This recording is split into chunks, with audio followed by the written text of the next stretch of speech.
తిరిగి BCN news కి స్వాగతం. అనంతపురం జిల్లా రాయదుర్గం నియోజకవర్గం బొమ్మనహాల్ మండలంలో జరగనున్న ఎంపీపీ ఎన్నికను సజావుగా నిర్వహించాలని కోరుతూ వైసీపీ నేతలు అడిషనల్ ఎస్పీ శ్రీనివాసరావును కలిశారు. వైసీపీ జిల్లా అధ్యక్షుడు అనంత వెంకటరామరెడ్డి, ఎమ్మెల్సీ శివరామరెడ్డి, పార్టీ సమన్వయకర్తలు మెట్టు గోవిందరెడ్డి, తలారి రంగయ్య, వై విశ్వేశ్వర్రెడ్డి, మాజీ ఎంపీ మాధవ్తో పాటు ఇతర వైసీపీ నాయకులు ఎస్పీకి వినతిపత్రం అందజేశారు. కూటమి ప్రభుత్వం అధికారంలోకి వచ్చిన తర్వాత ఏ ఎన్నిక జరిగినా అప్రజాస్వామిక పద్దతిలోనే సాగుతోందని అనంత వెంకటరామరెడ్డి మండిపడ్డారు. ఎంపీపీ ఎన్నిక ఉన్న నేపథ్యంలో వైసీపీ నేతలు బీఫామ్ ఇవ్వడానికి వెళ్తే టీడీపీ గూండాలు దాడులకు దిగడం దారుణమన్నారు. తెలుగుదేశం పార్టీ ఆధ్వర్యంలో కూటమి ప్రభుత్వం ఏర్పడిన తర్వాత ఏదైనా గాని, ఏ కార్యక్రమం అయినా కావచ్చు, లేకపోతే ఏ ఉప ఎన్నిక గాని, స్థానిక సంస్థల నుంచి ఉప ఎన్నిక దగ్గర నుంచి ఏ ఎన్నిక జరిగినా కూడా అప్రజాస్వామ్య పద్ధతులు ఎలా జరుగుతున్నా అందరూ కూడా చూస్తున్నారు. ఈ జిల్లాలో కూడా రేపు 5వ తేదీ బొమ్మనాల మండలంలో మండలాధ్యక్షుడికి ఉప ఎన్నిక జరగబోతా ఉంది. దానికి సంబంధించి బీఫామ్ అనేది కూడా ఇచ్చే అంటే ఒక విప్ను నియమించాము కాబట్టి, పార్టీ నియమించింది కాబట్టి, ఆ విప్పుతో పాటు మా పార్టీ అక్కడ నియోజకవర్గ సమన్వయకర్త, మాజీ ఎమ్మెల్యే, మాజీ ఎమ్మెల్సీ గోవిందరెడ్డి గారు, మిగతా ఒక 5-6 మంది కూడా పోయి అక్కడ ఎంపీడీఓ ఎలక్షన్ ఆఫీసర్కి వచ్చేసి అక్కడ పోయి అనెక్సర్ 1 and 2 ఇవ్వడానికి పోయినప్పుడు, తర్వాత ఇచ్చిన తర్వాత బయటకు వస్తానే వారి పైన అక్కడ తెలుగుదేశం పార్టీ గుండాలు, అంటే రేపు తెలుగుదేశం పార్టీ తరఫున పోటీ చేస్తున్న వారి బంధువులతో సహా అక్కడ ఉండే గూండాలందరూ కూడా వీరందరి పైన కూడా భౌతిక దాడి కూడా చేయడం కూడా జరిగింది. కేవలం భౌతిక దాడి మాత్రమే కాదు, అనరాని అంటే మాటలతో, అంటే నోటితో ఉచ్చరించడానికి కూడా సిగ్గుపడే మాటలు కూడా అక్కడ కూడా విచారించడం కూడా జరిగింది. ఆ విషయాలన్నీ కూడా ఇక్కడే కూడా ఇన్ఛార్జ్ అడిషనల్ ఎస్పీ అయిన శ్రీనివాసరావు గారికి కూడా, ఎందుకంటే ఎస్పీ గారికి మద్రాసు అయి ఉంది అని చెప్పే కారణంగా అతన్ని పంపించాడు కాబట్టి ఈ రోజు వెంటనే కూడా మేమందరూ కూడా రిప్రజెంట్ చేయడం జరిగింది. వెంటనే అన్ని కూడా రకాల కూడా తగిన చర్యలు కూడా తీసుకొని రేపు ఎన్నిక అనేది కూడా ప్రజాస్వామ్య పద్ధతిలో జరిపించాల్సిన బాధ్యత మీ పైన కూడా ఉంది. నిన్న జరిగినప్పుడు అక్కడ సిఐలు వాళ్ళంతా కూడా అక్కడే ఉన్నారు, కానీ అప్పుడప్పుడే పక్కకు పోతానని చెప్తే తర్వాత జరిగిన ఇన్సిడెంట్ తీసుకొని పోయి ఇదే గోవిందరెడ్డి గారు, రాజగోపాల్ రెడ్డి గారు కూడా అక్కడ ఉండే సిఐకి చెప్తే వారు మేము ఏమీ చేయలేము, ఎస్పీ గారికే పోయి రిప్రజెంట్ చేయండి, లేకపోతే కంప్లైంట్ చేయండి అని చెప్పారంటే ఈ జిల్లాలో కావచ్చు, లేకపోతే రేపు జరగబోయే ఎన్నిక ఎలా జరగబోతుందో అక్కడ పోలీసు వాళ్ళ పరిస్థితి ఏమనేది కూడా, అంటే డిపార్ట్మెంట్ యొక్క పరిస్థితి ఏమనేది కూడా పూర్తిగా అర్థమైంది. దీనివల్ల కూడా అర్థం పట్టినట్లు కూడా ఉంది. అందుకోసమే ఆ విషయాన్ని కూడా మేము చెప్పాం. రేపు ఎన్నికలు జరిపించాల్సిన బాధ్యత మీదే. పోలింగ్ బూత్ దగ్గరికి, అంటే ఎంపీడీఓ ఆఫీస్ కి తీసుకోవాల్సిన బాధ్యత కూడా మీదే. ఈ రోజు ఉదయం కూడా స్థానిక, అంటే అక్కడ ఉండే ఎంపీటీసీ మెంబర్, బొమ్మనాల్లో ఉండే ఎంపీటీసీ మెంబర్ కూడా స్వామి వచ్చేసి ఆమెను కూడా ఇంటి దగ్గర పోయి కూడా బెదిరిస్తున్నారు. ఈ విషయాలన్నీ కూడా మేము ఇక్కడ కూడా అడిషనల్ ఎస్పీ గారికి మేము చెప్పడం జరిగింది. కాబట్టి రేపు తగిన బందోబస్తు ఇవ్వాలని చెప్పేసి, మరి ముఖ్యంగా ఈ జిల్లాలో, ఉమ్మడి జిల్లాలో జరిగిన రామగిరిలో కావచ్చు, లేకపోతే కదిరి నియోజకవర్గంలో అక్కడ జరిగిన గాలివీడి కానీ అక్కడ జరిగిన ఎన్నికలు దృష్టిలో పెట్టుకొని, మొన్ననే అంటే ఒక 20-25 రోజుల కింద జరిగిన కళ్యాణదుర్గంలో మున్సిపల్ ఎన్నికల్లో కూడా వారు ఎలా కూడా శాసనసభ్యులు కానీ వారు ఎలా బెదిరిస్తారు, ఎలా దుర్వినియోగం చేస్తున్నారు, అవన్నీ కూడా అక్కడ కూడా మరొక మారు కూడా వారి దృష్టికి తీసుకొని పోయి తగిన చర్యలు తీసుకోవాలని చెప్పేసి మీరు చెప్తా ఉన్నాను. కేవలం నిజంగా ఈ ప్రభుత్వానికి 4 నెలలు 5 నెలల కంటే వారి కాల పరిధి కూడా లేదు. ఈ 4-5 నెలల్లో ఆ సీట్లో కూర్చోవాలని అంత తగతగపడుతున్నారే, నీ ప్రజాస్వామ్య పద్ధతిలో మీరు తేలేదా? జరగబోతున్నాయి కదా 5-6 నెలల్లో, ఆ ఎన్నికల వరకు కూడా మీరు ఓర్చుకోలేని పరిస్థితిలో ఉన్నారు అని చెప్పి నేను చంద్రబాబు నాయుడు గారిని నేను సూటిగా కూడా ప్రశ్నిస్తున్నాను. మీ వాళ్ళు ఇంత అప్రజాస్వామ్యబద్ధంగా, మీ శాసనసభ్యులే మీ అంతా కూడా ఇంత వేధిస్తుంటే ఇలా కూడా ఉందా? జిల్లాలో దోపిడీ చేసినా కూడా మాట్లాడే వాళ్ళు లేరు, అవినీతి చేసినా మాట్లాడే వాళ్ళు లేరు, దౌర్జన్యాలు చేసినా మాట్లాడే వాళ్ళు లేరు, ఇతరుల ఆస్తులు కాజేస్తున్నా కూడా మాట్లాడలేని పరిస్థితుల్లో ఈ రోజు కూడా ఇంత ఉదాసీనంగా కూడా ఈ ప్రభుత్వం వేధిస్తోంది, ఈ పోలీసు వ్యవస్థ కూడా వేధిస్తా అంటే ఎలాగ ఉంటామో లేదని చెప్పేసి ఇవన్నీ కూడా చెప్పడం జరిగింది.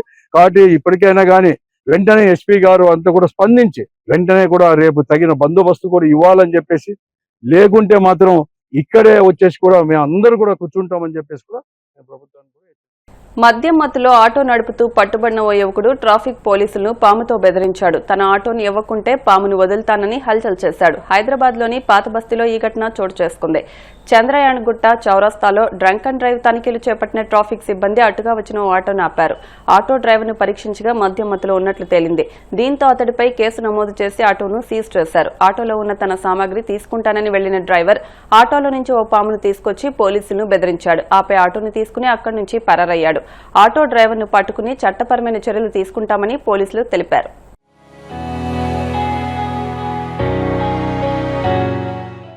భారతదేశం క్రీడా రంగంలో సరికొత్త శిఖరాలను అధిరోహించే దిశగా అడుగులు వేస్తోందని ప్రధాని మోదీ తెలిపారు. వారణాసిలో 72వ జాతీయ వాలీబాల్ ఛాంపియన్షిప్ ప్రారంభోత్సవ కార్యక్రమంలో వీడియో కాన్ఫరెన్స్ ద్వారా పాల్గొన్న ఆయన క్రీడాకారులను ఉద్దేశించి ప్రసంగించారు. ఈ సందర్భంగా భారత్ భవిష్యత్తులో చేపట్టబోయే మెగా స్పోర్ట్స్ ఈవెంట్ల గురించి కీలక వ్యాఖ్యలు చేశారు.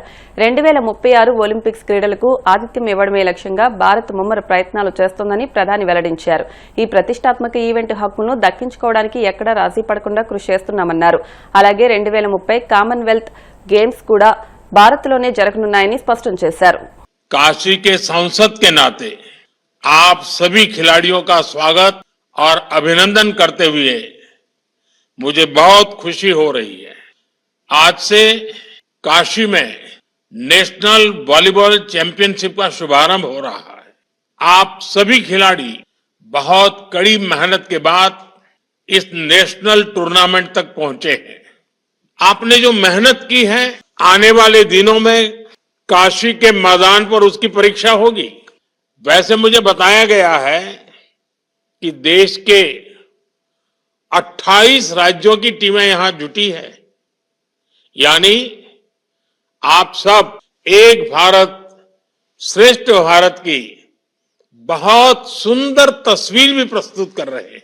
मैं चैंपियनशिप में हिस्सा ले रहे सभी खिलाड़ियों को बहुत बहुत शुभकामनाएं देता हूं। हमारे यहां बनारसी में कहा जाता है, बनारस के जानल चाहत होव तब बनारस आवे के पड़ी। तो आप लोग बनारस आ गए हैं और अब बनारस को जान भी जाएंगे। हमारा बनारस खेल प्रेमियों का शहर है।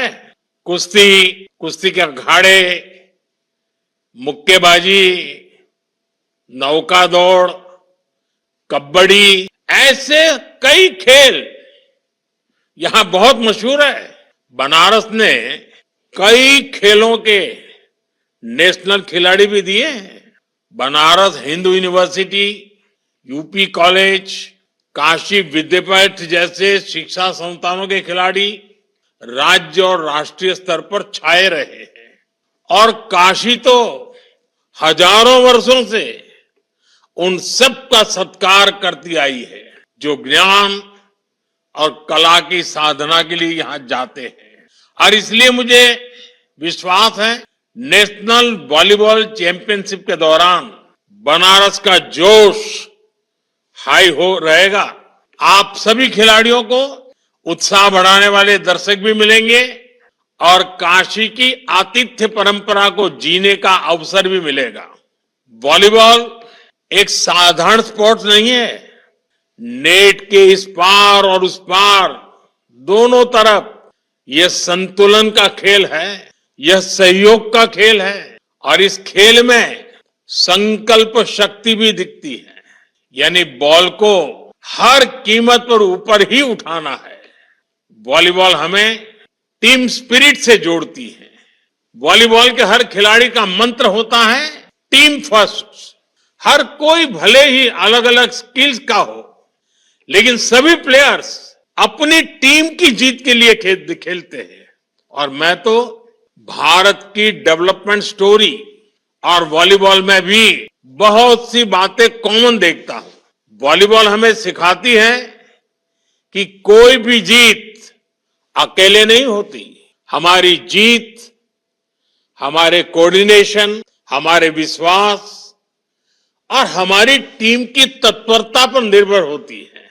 हर किसी की अपनी भूमिका है, अपनी जिम्मेदारी है और हम तभी सफल होते हैं जब हर कोई अपनी जिम्मेदारी को बखूबी निभाता है, गंभीरता से निभाता है।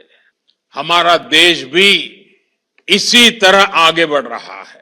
स्वच्छता से डिजिटल पेमेंट तक और एक पेड़ मां के नाम से लेकर विकसित भारत के अभियान तक हम इसलिए प्रगति कर रहे हैं क्योंकि देश का हर एक जन, हर एक वर्ग, हर प्रांत एक सामूहिक चेतना से, इंडिया फर्स्ट की भावना से देश के लिए काम कर रहा है। వార్తలు ముగించే ముందు ముఖ్యాంశాలు మరొకసారి.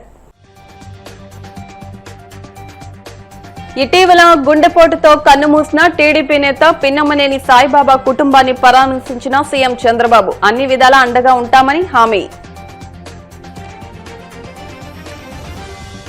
అమలాపురం రూరల్ మండలం వన్నె చింతలపూడిలో డిప్యూటీ స్పీకర్ రఘురాం కృష్ణంరాజు పర్యటన. గ్రామాన్ని స్వచ్ఛతకు మారుపేరుగా తీర్చిదిద్దాలన్న త్రిబులార్.